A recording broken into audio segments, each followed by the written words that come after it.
The island of Punk Hazard is so cool. Like, the whole idea of where it comes from is like literally fire. Eliante pulling up, feeling like Harry Belafonte.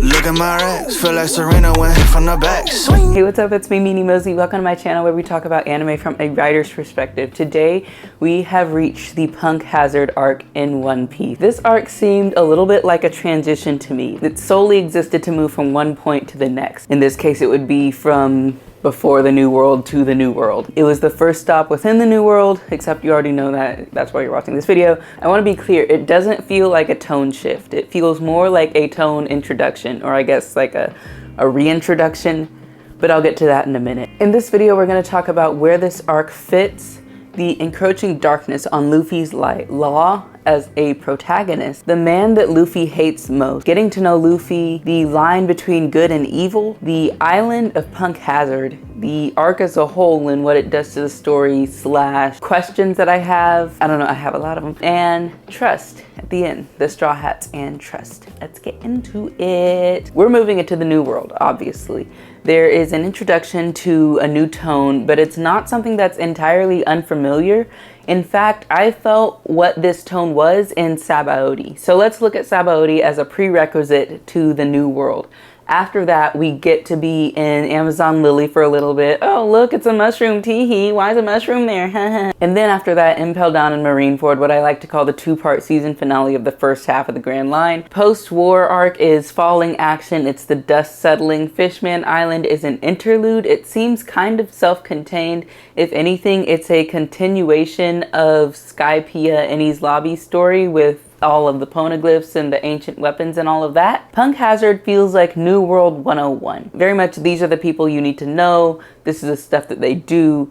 This is Doflamingo. This is what he does. This is Trafalgar Law. He's gonna help you. This is Smoker. He's also here. Stuff like that. And it's not until you take the prerequisite Sabaody that you know where Punk Hazard is coming from. I said this was a tone introduction and not a tone shift. What do I mean by that? If you've seen or read My Hero Academia, you know that in the upper 200 chapters, or season 5 or season 6 right now, that there is a tone shift, that they have gone from being nice kids in a school to being these kids that are fighting a war. Harry Potter has a tone shift. The Sorcerer's Stone is nothing like Deathly Hallows. You can look at the movies and see that. This happens when main characters face darker problems. The villains have more wicked intentions, and the characters have to grow up a little bit in order to face them. This is really common when you have shows that start with a younger audience and then they go on for years and the audience grows up, they still love the show, masses more fans and all of that. But like I say, this is a tone introduction rather than the tone shift because the world is getting a little bit darker, but the Straw Hats and Luffy especially seem unaffected, unbothered. They literally just changed. Like, they just changed. You expect them to change more? No, they just changed. They spent the past 2 years changing and they've gotten stronger and they look different now. And they're still goofy. They're still the same people. No one's become like hardened or cynical, or I mean, I guess more cynical than they already were. They're the same. They've grown in strength, and that is about it. I mean, not about it. They've grown in strength. They've grown in character. They haven't become more serious. And that's what normally happens. They haven't changed in the way that people normally change when you have a tone shift.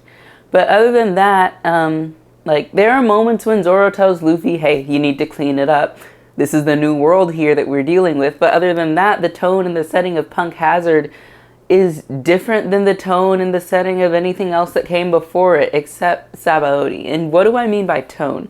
The feeling, the intensity of the characters. It's mainly Law and his entire ring of criminal activity that he's involved in. Doflamingo seems to be running the whole thing, and Caesar Clown is out here kidnapping children and experimenting on them. The only ridiculous thing about these villains seems to be their names. Like Don Quixote, Doflamingo, like, it's pretty dumb names. And the organization of this whole thing is like super organized, and it's like professional criminals, organized crime, all of that. And the fact that there are pirates that work for other pirates, and up until this point, everyone seemed to be kind of like on their own, but it's shifting to include this darker stuff: racism, prejudice, slavery, human trafficking. All of that was really truly introduced in Sabaody, and the story is getting more intense, and we're getting to introduce to these characters who are involved in a whole bunch of squirrely stuff. And there's this whole deal with Doflamingo. We're getting crumbs about that. And all of this darkness is encroaching on Luffy, who has matured when it comes to battle strategy and controlling his emotions. But when he's not caring about his friends and kicking ass, he's making alliances with people he doesn't know and grabbing a pair of legs and putting them on his back and calling himself a centaur. The only thing that he seemed to excel at up until this point is being a good judge of character.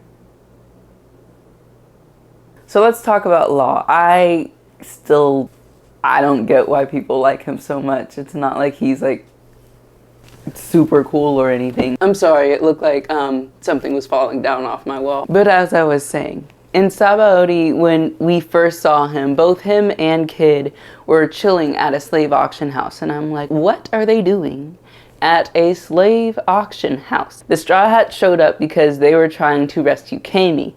And Kid and Law were just passing like a Saturday afternoon. It turns out that that's just the world they live in, where slave auction houses aren't seen as despicable. And also, Doflamingo owned the slave auction house. It was hella his. Law's here on Punk Hazard due to some deal he struck with Caesar Clown. He's got this whole entire other plot going on, and the Straw Hats are there literally just interrupting. Where is his crew? How did he get involved with Doflamingo? Who is he? What compelled him to save Luffy? In writing, we talk about how a good character is like an iceberg, and how for everything that we know about a character, there's so much more that we just don't get to see because it's not as important to the narrative. With Law in this arc, we're just seeing the tip of the iceberg.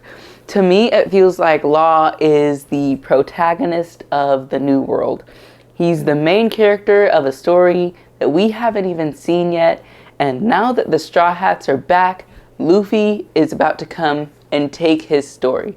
Because Luffy's a disruptor. He's a menace wherever he goes. People are just going about their lives, and then they get their crap rocked because Luffy happened to be in the vicinity. Law knows this, and he wants Luffy on his side, but even the rest of the crew is like, I don't think Law knows what he's getting into asking to be Luffy's ally, and neither do I at this point. Law is an equal. He doesn't need help. This is an agreement. We've never seen Luffy work with someone who he's not helping. And honestly, we don't know a thing about Law.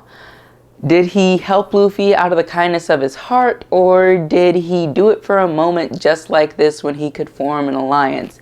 Does he actually respect Luffy as an equal, or is he just making sure he doesn't end up on Luffy's hit list one day? We don't know. Up until this point, words and promises have been very, very, very, very, very important to the story, but Punk Hazard is introducing a whole bunch of lies and secrecy other than the obvious ones from the world government. Speaking of liars, let's talk about Caesar Clown. Now, Luffy has kicked a lot of ass in the time that we've known him, but of all of the asses that he's kicked, there are only a few of them that Luffy said that he actually hated, and Caesar Clown is one of them. Usopp said it in chapter 691. Caesar's the kind of man that Luffy hates most. What does that mean? Why does he hate him? There are so many possible reasons. He's legit like a bad dude. He's kidnapping children and experimenting on them. He's giving them poisonous candy, and that pisses Chopper off. Just disregard for human life in general at Dr. Hogback. But I think the one thing that really pisses Luffy off, other than hurting his friends or people that he cares about, is hurting the people who serve under you. And I don't have chapters to back that up, but I think Spondum did that. I think Eniru did that. And I think Luffy legit hated that. That makes so much sense. He gives his 1,010% into protecting the people who rely on him. I think harming the people who rely on you, who work for you, and who are beneath you is despicable to Luffy. I have a feeling that that will be pretty common where we're headed though. All of this confusion about who people are, where they come from, It makes me want to know everything that I possibly can about the Straw Hats from birth to where they are now. Like every single thing, just like we know the most about Nami and Robin and Chopper, I guess. Usopp a little bit. We at least know who his parents are. But where are Zoro and Sanji's parents? Where's Luffy's mom? Like, why? Who let him hang out at a bar with other pirates when he was little?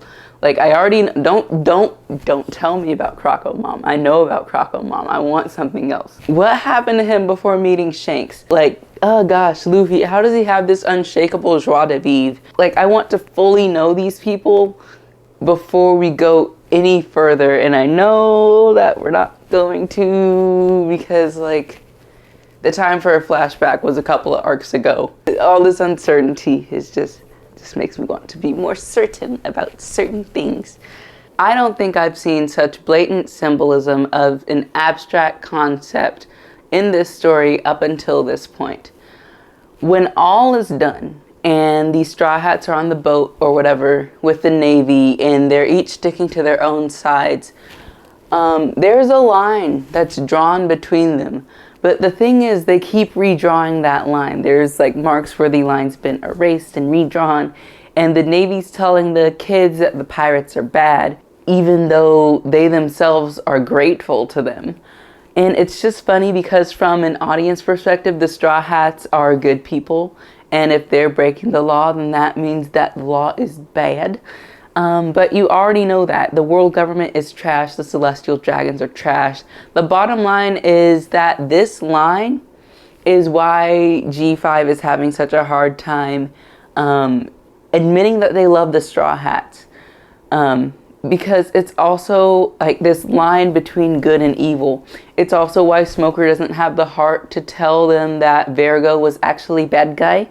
And it's like this abstract concept of good and evil within One Piece is just all represented in that one little line on that ship. And it's kind of on the nose a little bit, but I'm here for it. The island of Punk Hazard. The island of Punk Hazard is so cool. Like the whole idea of where it comes from is like literally fire. It's both world building and it's developing the plot at the same time. And it's just amazing. It is wonderful. A battle between Akainu and Aokiji, catastrophic enough to permanently change the climate of an island. I'm surprised that anyone was left standing. There's also this whole history behind the island, but you've already read that, otherwise you wouldn't be here. And of course Caesar Clown is using it now as like a weapons testing location, and you can't find it on the log post, and it's a miracle that the Straw Hats found it to begin with.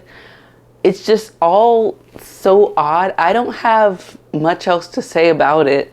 I just wonder if they'll ever have to go back there, because they kind of made a pretty big deal about them like never ever being able to go back there. This being somewhat of a setup arc, it left us with a lot more questions than answers. Doflamingo said he had the heart seat waiting for Law. What is the heart seat? What does that mean? I think it was Vergo who said that Law knew nothing about Doflamingo's past and that was going to be his downfall. What's Doflamingo's past? But what kind of person is he that he has followers like Monet who will just die for him because he asked them to? I know he has that whole like puppet thing going on, but it doesn't seem like he can control people from a long distance. At least I hope that he wouldn't be able to. It probably doesn't work over the phone, otherwise that would be terrifying. But also, what does SAD for? Is it an acronym for something? I know there might be like some Japanese English translation going on, but like, it looks like an acronym. So what does it stand for? Also, SAD and Smile, and it's interesting that those two are like popping up around the same time. Like, what's that about? I don't know what's going on there, but something's going on there. What happens if you eat an artificial devil fruit? Are the powers temporary? Does it mess you up inside? Momonosuke ate an artificial devil fruit. What's gonna happen to him? What's gonna happen to Momonosuke? Where is Law's crew? Is this like a decided separation situation, or is it more like a Sabaody situation? Like, what's like, I hope the polar bear's okay is all I'm saying. Also, Luffy and Law agreed to fight Kaido, but Big Mom is also after Luffy and Blackbeard, I don't know what he's doing, but whatever he's doing, it can't be good. That's not really a question, it's just an observation that they agreed to take down an emperor. So that's fun. I don't know. Maybe Shanks and Luffy will end up like teaming up or something, and we'll get another sort of Marineford level Avengers Endgame type of war thing coming up at the very end. But the series isn't over. It's still going. It's still going on. And can I just say I am mad at this arc in particular, because I thought that we were going to get to meet Dr. Vegapunk, and he was nowhere to be. He was referenced. He wasn't anywhere to be seen. We didn't meet him. He's been mentioned since forever. Not even in the arc that's half named after him. We didn't get to see him. I'm disappointed. One last thing, I didn't know where this fit in, so I'm just shoving it at the end. The Straw Hats trust each other so much. When Buffalo and Baby Five are about to get away, Usopp said he'd handle it. And the only one to doubt him at first was Law. And there seems to be an incongruity in between Law and the Straw Hats. If Law doesn't learn quickly how to play along with the Straw Hats, then I think that might be a source of conflict to come in the near future. But I do love that they call him Traffy, though. I think that is adorable. Okay, that is my review of Punk Hazard. Yeah, it's a setup arc. It is the tossing of the ball before you serve it. I'm just ready to see what's happening next. I'm really excited. We're in the new world, y'all. We're in the new world. It's really exciting. So yeah, things are ramping up, and it seems like it's only going to get darker from here, which is lovely. Yay, love to see it. If you like this video, obviously like the video. Subscribe if you want to follow me on the rest of my One Piece journey. With that being said, I've been Meanie Mosey, and I will catch you guys in Dressrosa. Oh my gosh, Dressrosa! It's so exciting. It's like 100 chapters, isn't it? Dressrosa's like 100 chapters. Like I read one chapter, that's 1% of Dressrosa. I'm gonna have to split it up. I think I'm gonna have to split it up. Dressrosa part 1 or something like that. But anyway, I will catch you guys in Dressrosa. Bye.